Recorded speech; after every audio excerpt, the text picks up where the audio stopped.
Capítulo 8. Divina Intermissão. Bob Hodges, um garoto da Carolina do Norte, vivia dizendo que queria morar com os primos. Um menino, o filho mais velho e 3 meninas. Além disso, a tia de Bob perdeu gêmeos depois do nascimento do filho. Bob afirmava que o menino era o seu irmão primogênito e perguntava por que a mãe o mantinha longe da verdadeira família. Repetia sempre que pertencia aos primos. Os pais, supondo que ele gostava da família dos primos porque ali havia mais crianças, nunca deram grande atenção às suas declarações até que ele se pôs a falar com a mãe uma noite após o banho, quando tinha 4 anos e meio. Perguntou se ela se lembrava da época em que ele estava no seu ventre. A mãe respondeu que sim.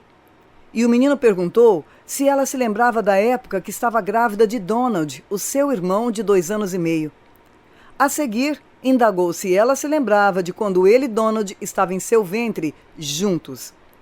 Quando a mãe lhe respondeu que ambos nunca haviam estado ali ao mesmo tempo, ele explicou que haviam estado sim, mas não nascido. A mãe lhe disse que ele tinha nascido e mais tarde Donald nasceu também. O menino respondeu que ele e Donald haviam estado ao mesmo tempo no ventre de sua tia Susan, não no de sua mãe, e quis saber por que a tia não os dera à luz. Bob mostrou-se então muito inquieto e passou a recriminar Donald, dizendo: "Donald, a culpa é toda sua. Eu lhe disse que queria nascer de qualquer maneira, mas você não quis. Por que me tirou de lá, Donald? Por que não aceitou nascer?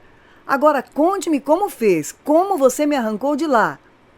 A essa altura, a mãe precisou intervir para que Bob não avançasse contra Donald. Pediu-lhe que não censurasse o irmão, o qual nem sequer sabia do que ele estava falando.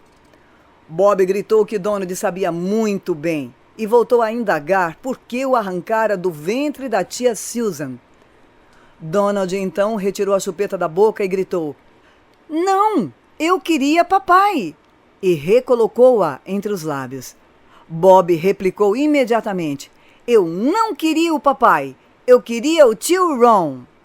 Depois que se acalmou um pouco, Donald contou à mãe que após a gravidez fracassada, ele tentou voltar ao ventre da tia Susan, mas Rebecca, sua prima, já estava lá. Prosseguiu então: "Eu quis entrar, mas ela não deixou. Tentei expulsá-la e não consegui. Ela tinha de nascer, e eu não." Explicou então que entrou no ventre de sua mãe e assim nasceu, acrescentando: "Tive de me esforçar muito para chegar até aqui, mamãe."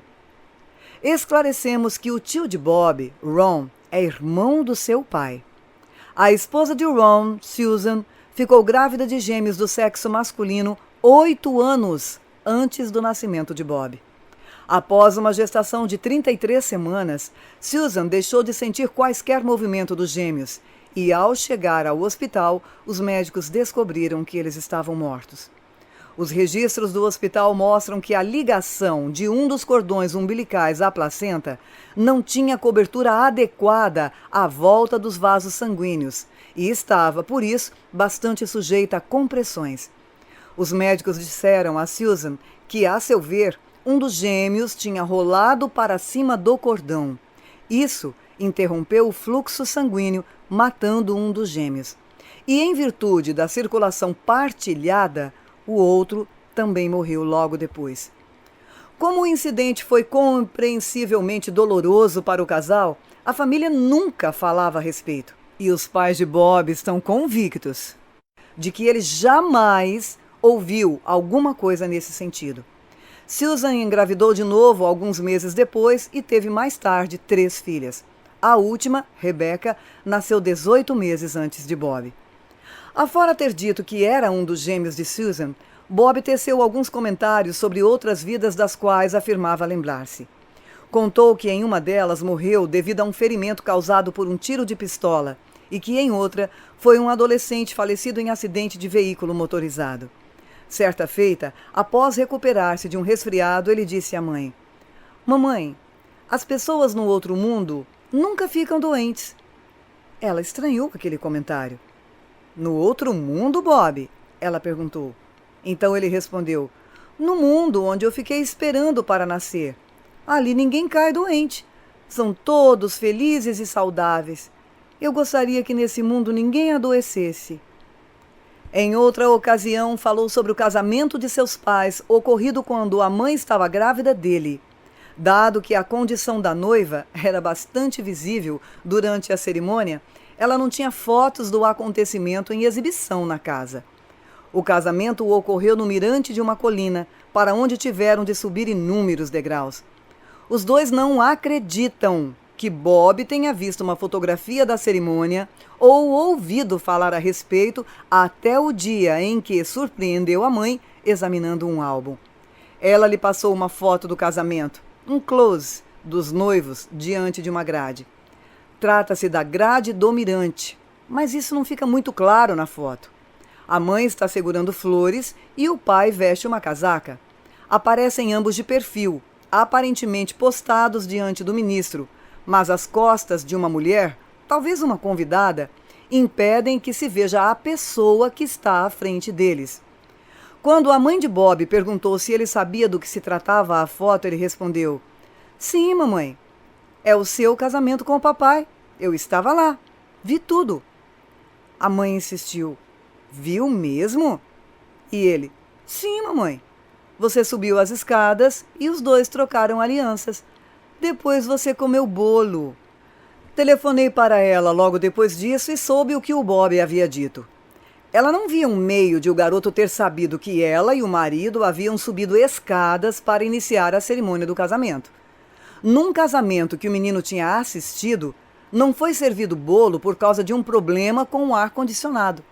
A mãe nem sequer come bolo com frequência, mas comeu naquele dia, porque achava que, se não comesse, isso lhe traria má sorte. Em seu quarto aniversário, Bob falou do nascimento. A mãe relata que o parto foi por cesariana, depois de um trabalho prolongado. Ele estava com o rosto para cima, posição chamada de occipito posterior, e as enfermeiras não conseguiram virá-lo. Quando falou sobre o seu nascimento, Bob afirmou que sofreu maus tratos no ventre materno por tentar sair. A mãe explicou que ele teve de esperar a hora certa de nascer, e o menino retrucou: "Eu sei disso, mas eu já estava ficando maluco. Eu procurava sair e elas me empurravam a cabeça, mamãe, tentando me fazer voltar. Sim, isso me deixou maluco, porque eu queria sair de todo jeito e não podia." A mãe, chocada, comentou: "Sim, não podia, filho, porque as enfermeiras puxavam a sua cabeça para tentar fazer com que você se virasse. Tudo que você precisava fazer era voltar-se e sair." Ele respondeu: "Ah, mas eu não sabia disso. Poderia até ter me virado, mas pensava que elas queriam me empurrar de volta. De qualquer forma, acabei por ver a luz quando o médico me tirou da sua barriga. Em seguida me limparam de toda aquela sujeira e me puseram numa cama, onde, por fim, eu consegui dormir um pouco." O caso de Bob é daqueles em que uma criança fala sobre o intervalo entre a morte da personalidade anterior e o seu próprio nascimento. Aqui, ela fala de eventos ocorridos quando se encontrava no ventre materno e faz referência ao fato de ter estado em outro mundo antes de encarnar-se. A maioria dos sujeitos de nossos casos não faz semelhantes declarações. Em 1.100 casos, 69 sujeitos relataram lembranças do funeral da personalidade anterior ou da disposição do corpo. 91 destes descreveram outros acontecimentos ocorridos na Terra. 112 disseram ter estado em outra esfera. E 45 narraram episódios da concepção ou do renascimento. Algumas das crianças encaixam-se em mais de uma categoria porque descrevem mais de um tipo de experiência. E somente 217, entre estas 1.100, afirmaram ter tido pelo menos uma dessas experiências. Dado que não podemos, obviamente, verificar quaisquer descrições que as crianças façam de outras esferas, e muitas vezes nem sequer as outras declarações sobre experiências entrevidas, As lembranças de intermissão tendem a ser uma área mais especulativa que as outras partes do caso. 2 fatores sugerem que deveríamos ao menos examinar as declarações. Primeiro, algumas crianças falam de eventos que mais tarde se revelam precisos. Há, nesses casos, evidências limitadas que amparam as pretensões das crianças a lembrar-se do que aconteceu no intervalo das vidas. Estudaremos, de passagem, vários deles. As crianças, nos casos mais contundentes, tendem a fazer tais declarações com maior frequência do que as protagonistas dos casos de menor impacto, acrescentando alguns dados para validados. Eu desenvolvi uma escala que classifica a contundência de cada caso. Quando examinamos os diferentes tipos de lembranças de intermissão, por exemplo, dos funerais da personalidade anterior, de outros acontecimentos, da passagem por outra esfera e da concepção ou nascimento, quer individualmente, quer em grupo, descobrimos que a probabilidade de uma criança relatá-las tem correlação positiva com os pontos que ela marca na escala de contundência do caso. Poonam Sharma, estudante de medicina que trabalha conosco, também elaborou estatísticas segundo as quais as crianças que relatam reminiscências de intermissão tendem mais a recordar o nome da personalidade anterior e o modo como ela morreu do que as que não aludem ao assunto. Costumam se lembrar de mais nomes da vida passada, em geral, e fazem sobre ela um número maior de declarações que depois se revelam corretas. Seja como for, inúmeros relatos são fascinantes e parecem dignos de atenção. À espera. 25 entre 1.100 sujeitos descreveram detalhes do funeral da personalidade anterior ou da disposição do corpo que se revelaram acurados. Exemplo disso é Ratana Wongsambat, do capítulo 5, que narrou acertadamente terem as cinzas da personalidade anterior sido espalhadas sob a árvore Bo da área do templo, em vez de enterradas, como ela desejava. Às vezes, as declarações não são suficientemente específicas para que se possa verificá-las. Por exemplo, Purnima Ekanayak, do capítulo 4, disse que após o seu acidente fatal flutuou no ar, na semi-escuridão por vários dias. Viu pessoas chorando por ela e o seu corpo exposto durante o funeral. Afirmou que outras pessoas também flutuavam à sua volta. Em seguida, avistou uma luzinha, aproximou-se dela e renasceu na nova família. As crianças que tecem comentários sobre o funeral da personalidade anterior não costumam falar muito sobre o assunto, nem se preocupar demais com ele. Se aceitarmos essas declarações, teremos de convir em que a consciência da personalidade anterior permaneceu perto do corpo ou junto da família durante algum tempo após a morte. Algumas crianças relataram que ali permaneceram durante muito tempo após o enterro. Em certos casos, a família anterior confirmou parte das declarações. Um garoto indiano chamado Ver Singh dizia se lembrar da vida de Sondut, um menino de uma aldeia localizada a 8 quilômetros da sua, que morreu 7 anos antes de vir nascer. Afirmou ainda ter rondado a casa de Som e vivido numa árvore. Pelo que declarou ainda, teria comparecido ao casamento do irmão de Som nessa época e deu detalhes sobre o tipo de alimentos servidos. Embora estivesse certo, a comida era típica de um casamento indiano. Disse também que acompanhou membros da família quando ela se mudou da casa. Essa lembrança coincidia com um sonho que a mãe de Sondut teve vários meses após a morte do filho, no qual ele lhe aparecia dizendo que partiria com o irmão quando este saísse de casa à noite para se divertir. Após o sonho, o irmão admitiu à mãe que de fato andou dando as suas escapadas de casa. Vir Singh relatou ainda ter se irritado com umas moças que brincavam num balanço suspenso da árvore onde ele costumava repousar e ter quebrado o assento do brinquedo. O pai de Sondut lembrava desse incidente.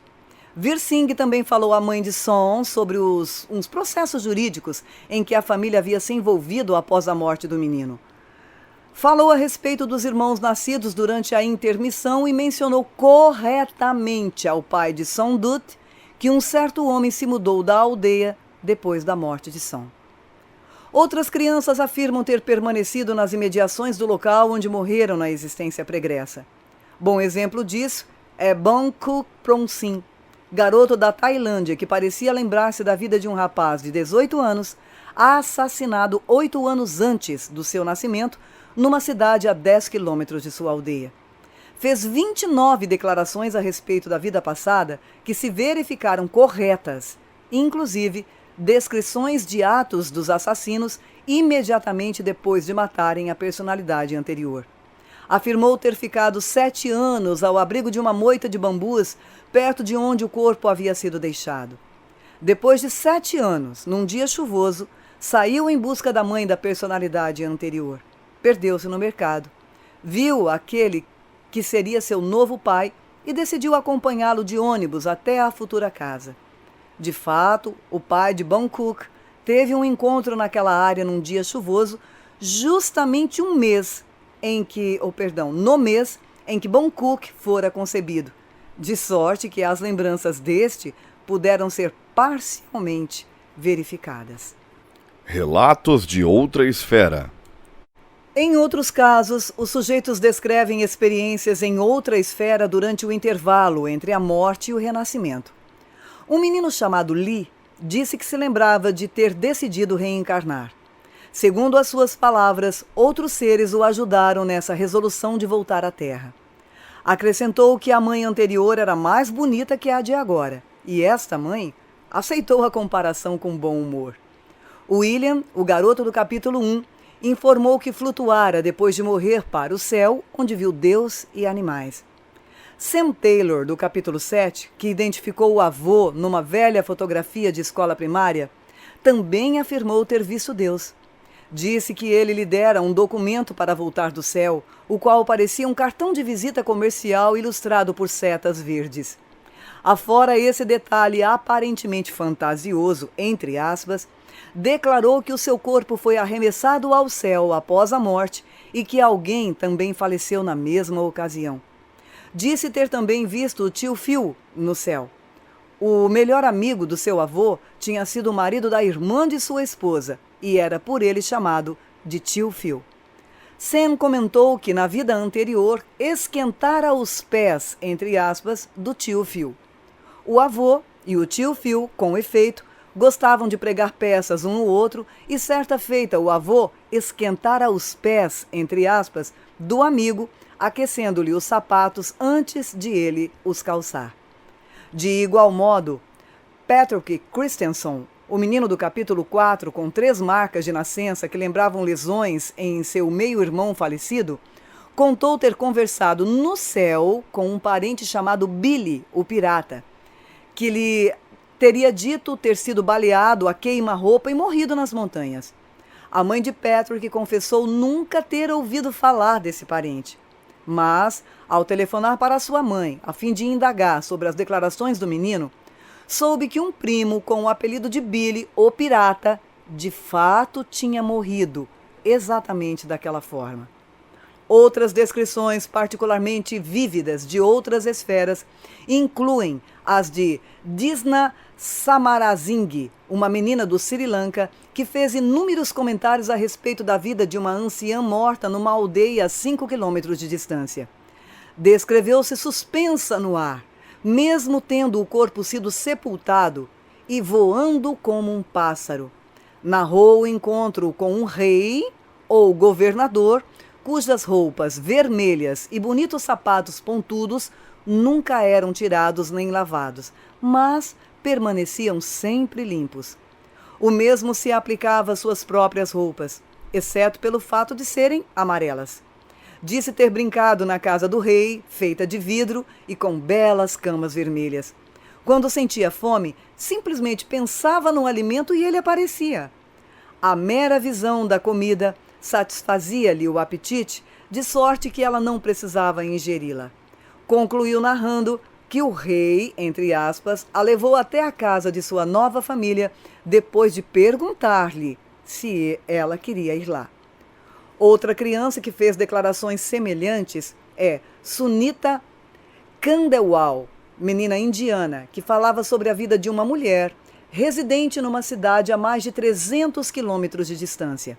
Explicou que, após uma queda fatal de uma sacada, ela disse simplesmente: subi.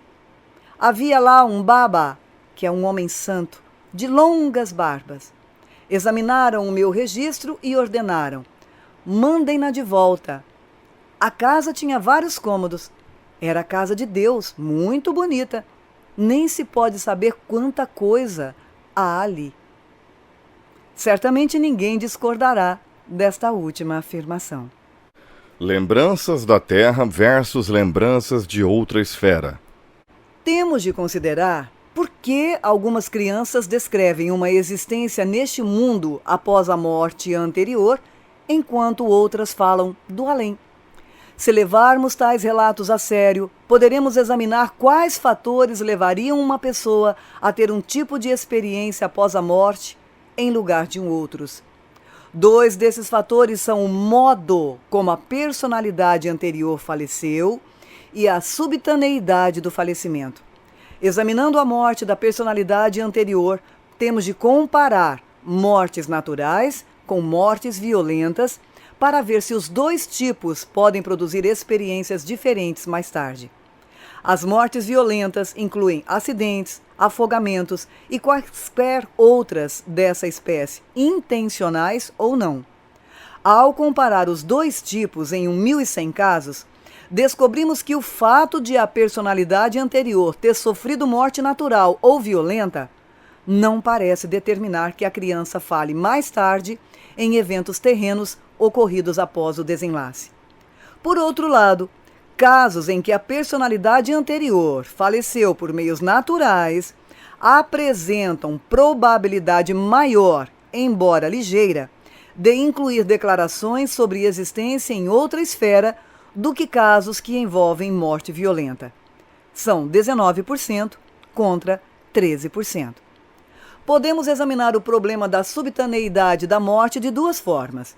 Primeira, ao considerar por quanto tempo a morte foi esperada, dividimos os casos em 5 categorias: inesperada até a época, até o dia, até a semana e até o mês do desenlace ou esperada por mais de um mês.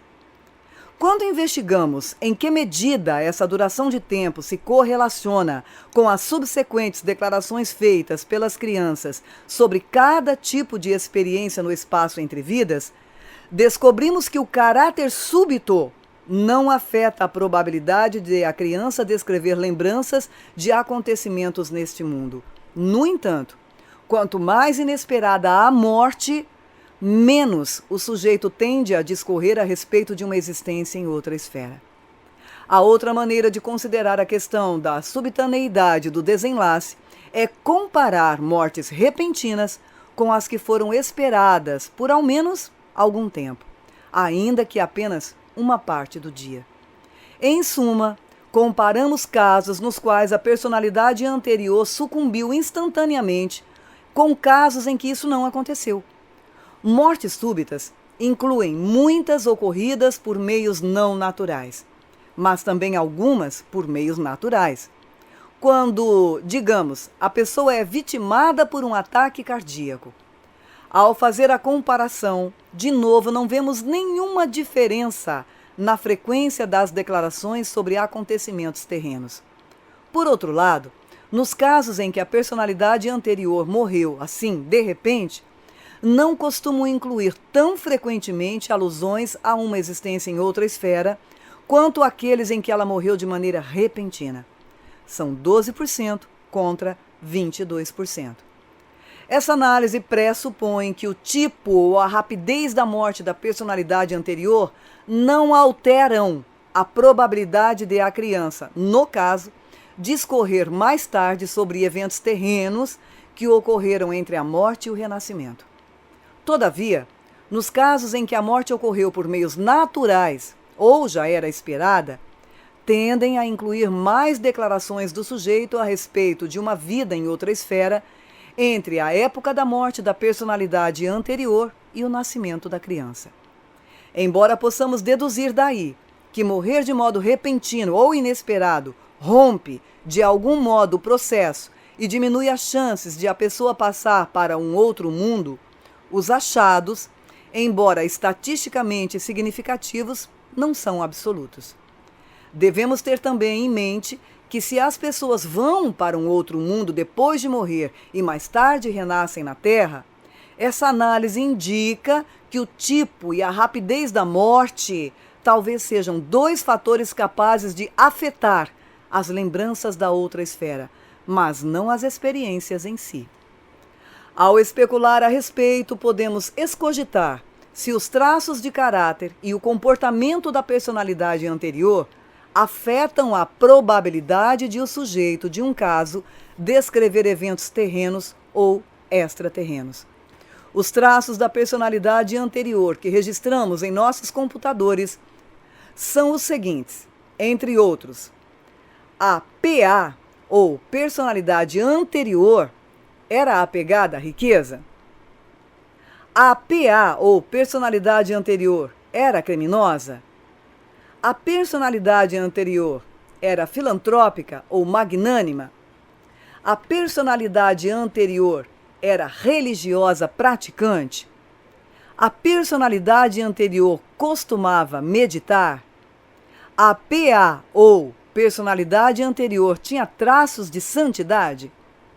Devo acrescentar que, na maioria dos casos, não dispomos de informações sobre esses itens, por isso lidamos com números pequenos. Não pequenos o bastante para nos impedir de fazer com eles análises estatísticas, mas pequenos o suficiente para termos consciência de que qualquer interpretação é apenas provisória. Quando procuramos determinar se alguma dessas características afeta as chances de a criança um dia relatar lembranças de intermissão, descobrimos que nenhuma delas aumenta ou diminui a probabilidade de lembranças de acontecimentos terrenos. Além disso, só uma tem algo a ver com a eventualidade das recordações de outra esfera, que é a prática da meditação. Só temos informações de que a personalidade anterior era dada a essa prática em 33 dos 1.100 casos registrados em nossos computadores. Portanto, os resultados são bastante precários, posto que estatisticamente significativos. Quanto mais a personalidade anterior meditou, mais pôde a criança referir lembranças de outra esfera. Cheguei a tais resultados colocando a questão da lembrança de uma existência em outra esfera em termos de sim e não. Ou a criança se lembrava daquela existência ou não. Nós, na verdade, não codificamos o item da lembrança de uma existência em outra esfera como uma questão sim-não, apenas como uma questão de grau. Anotamos se o sujeito se lembrava daquela existência com muitos detalhes, com alguns detalhes, com poucos detalhes ou não se lembrava de nada. Quando esmiuçamos assim o item e o comparamos à tendência para a meditação da personalidade anterior, ainda obtemos uma correlação positiva. Isso significa que, quanto mais a personalidade anterior meditou, mais detalhes a criança incluiu posteriormente na descrição dos eventos ocorridos em outra esfera. Face a isso, se estivermos abertos à possibilidade do renascimento e quisermos extrair daí alguma conclusão, então é provável que meditar aumente a capacidade das pessoas em sua próxima vida de recordar uma existência em outra esfera. Isso é bem diferente de dizer que a meditação pode aumentar as chances de o indivíduo se transferir para outra esfera depois de morrer. Essa, contudo, também é uma possibilidade. Seja como for, toda conclusão é prematura. Pode haver outro fator envolvido que cria a ilusão de um vínculo entre meditar e evocar outra esfera. Também estudei os traços de caráter da personalidade anterior para ver se eles afetavam o grau de evocação de outra esfera por parte da criança. Nenhum afetava. Nosso conhecimento atual e preliminar indica que a capacidade de referir lembranças de acontecimentos terrenos ou extraterrenos após a morte nada tem a ver com o fato de uma pessoa ser apegada a riquezas ou assassinar, mostrar-se filantrópica ou generosa, praticar rigorosamente a sua religião ou até parecer ser um santo.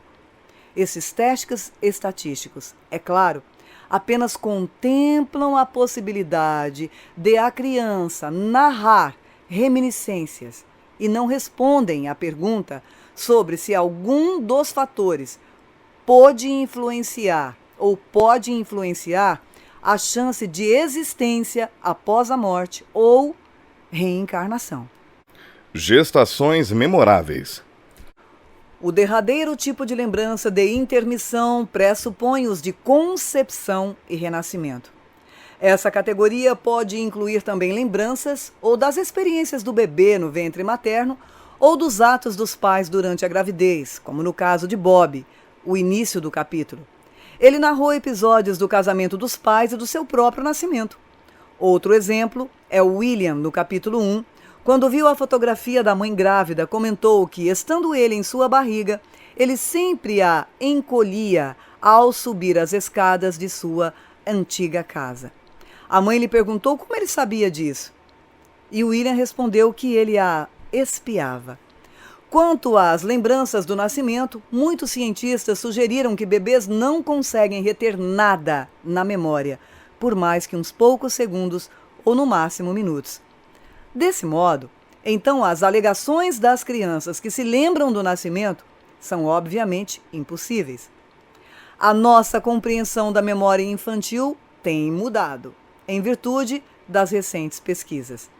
No passado, a sabedoria convencional sustentava que os bebês possuíam uma espécie de sistema primitivo de memória, e só mais tarde, no primeiro ano de vida, outro sistema diferente, mais maduro, se desenvolvia.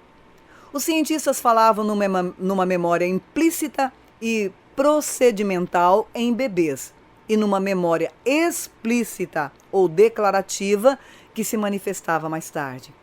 Essa sabedoria convencional não se baseava em pesquisas sólidas. Conforme um pesquisador observou, a maioria dos cientistas provavelmente acredita que há provas empíricas para a conclusão de que sistemas diversos são responsáveis pela retenção de diferentes tipos de saber adquiridos nas várias etapas do desenvolvimento. Mas não há nenhuma. Elaborar estudos sobre a memória infantil é um grande desafio, porque os bebês não se comunicam, mas os pesquisadores recorreram a vários procedimentos. Em alguns estudos, uma fita é atada ao calcanhar do bebê e a um móbile, para que ele aprenda, graças à experiência de agitar o brinquedo com os movimentos da perna. Se a criança vê o mesmo móbile numa sessão subsequente e o identifica, agita mais a perna do que quando não o reconhece.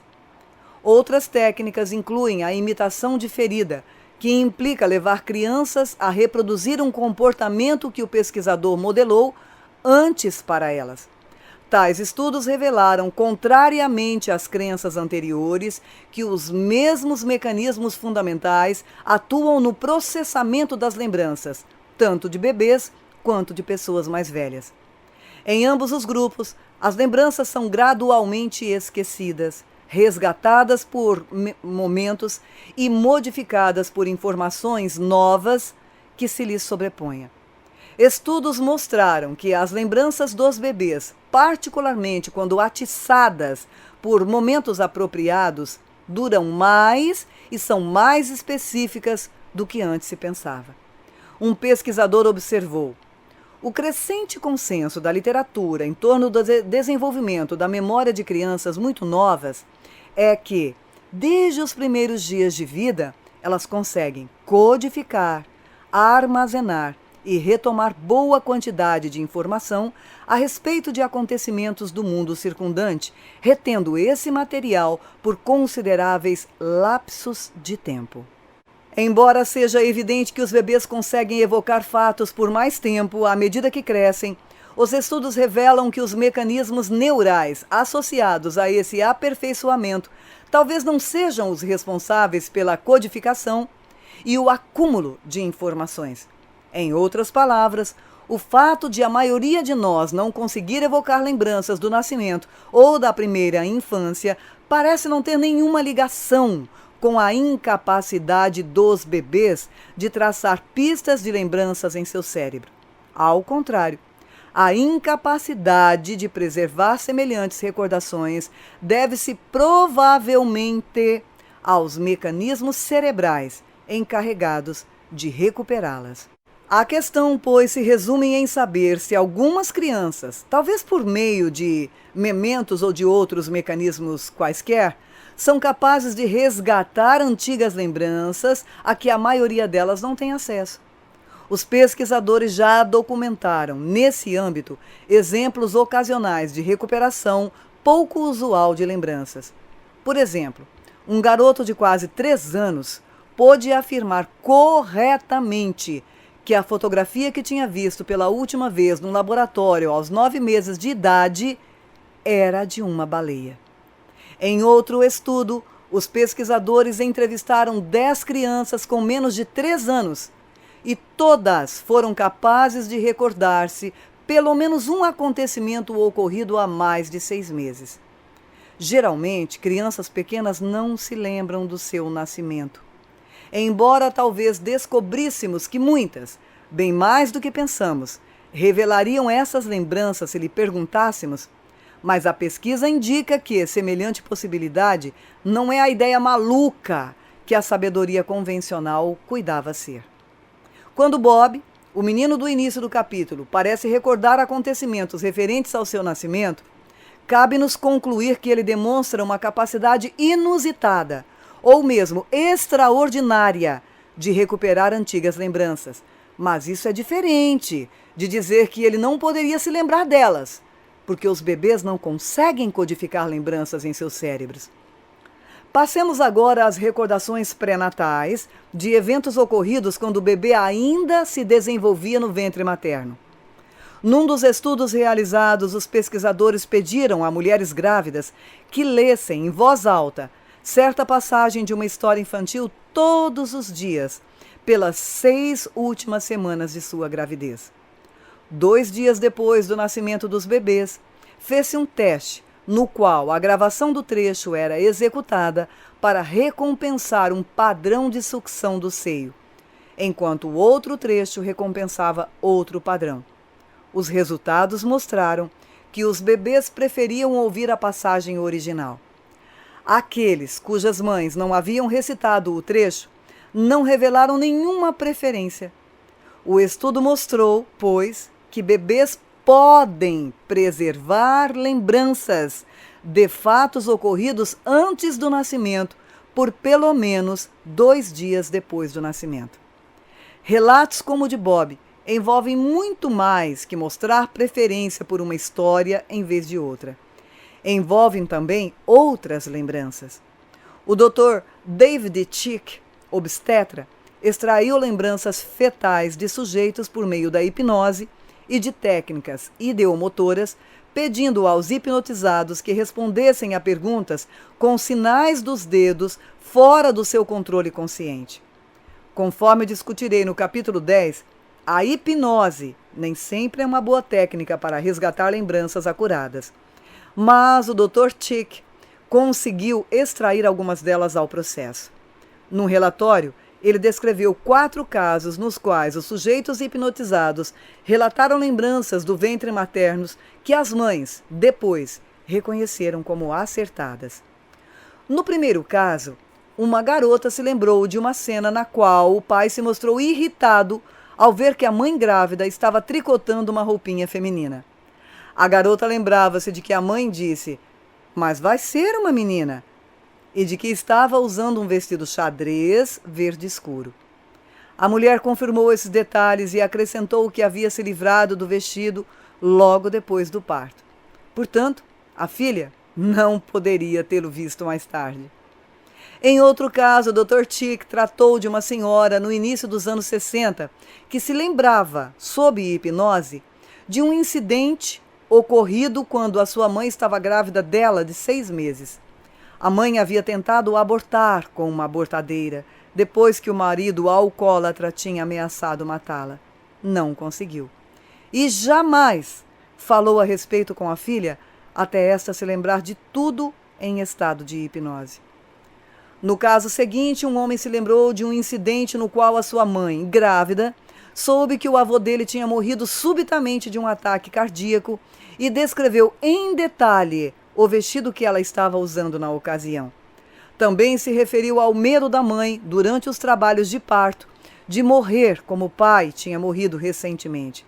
A mulher confirmou mais tarde as lembranças que o filho conservava de sua aparência e emoções. No último caso, uma alemã recordava que a sua mãe se sentiu amedrontada ao saber que estava grávida, pois o marido lutava então na Segunda Guerra Mundial. Recordava também que logo depois do parto, o médico sussurrou à mãe: "O bebê é muito bonitinho." E ela ficou muito feliz. A mãe confirmou que todas essas lembranças eram verdadeiras. Embora cumprimentos e elogios na sala do parto sejam corriqueiros, cabe perguntar se a mulher poderia ter deduzido que a mãe se sentira, a princípio, ansiosa por causa da gravidez, dados os acontecimentos da época. O Dr. Tick supôs que os sujeitos, num primeiro momento, armazenam lembranças como impressões sensoriais, quando ainda no ventre materno. E depois de dominar a linguagem, organizam-nas, tal qual uma pessoa poderia gravar uma palestra em língua estrangeira e ouvi-la anos mais tarde após aprender essa língua. Concluiu, pois, que a experiência do feto reflete as reações de percepção e resposta da mãe ao ambiente ao longo da gravidez. Os indícios lhes sugeriram que a telepatia, a clarividência e alguma forma de audição estão ao alcance do feto a partir do momento em que a mãe se percebe grávida. Embora semelhante conclusão pareça prematura, não consigo vislumbrar outra explicação melhor para muitos casos que ele descreve. Aliás, os casos dele diferem dos nossos por envolverem lembranças das quais sujeitos adultos não se dão conta até se submeterem a sessões de hipnotismo. Entretanto, se concluirmos que os sujeitos podem ganhar acesso às lembranças graças à hipnose quando adultos, então a ideia de que algumas crianças pequenas têm consciência delas já não parece tão improvável.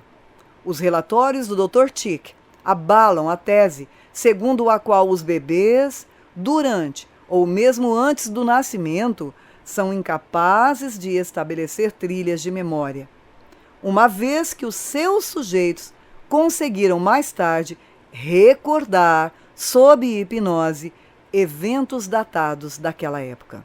As lembranças que o Dr. Tick documentou se parecem com as que alguns dos nossos sujeitos reivindicam sobre o nascimento ou o período de gestação, mas diferem das recordações de outras esferas ou de eventos na Terra, antes de a pessoa ser concebida.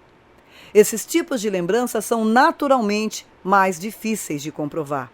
Embora descrições de outras esferas possam muito bem não passar de fantasia, quando as avaliarmos, deveremos mantê-las no contexto de outras declarações que a criança fez e foram verificadas.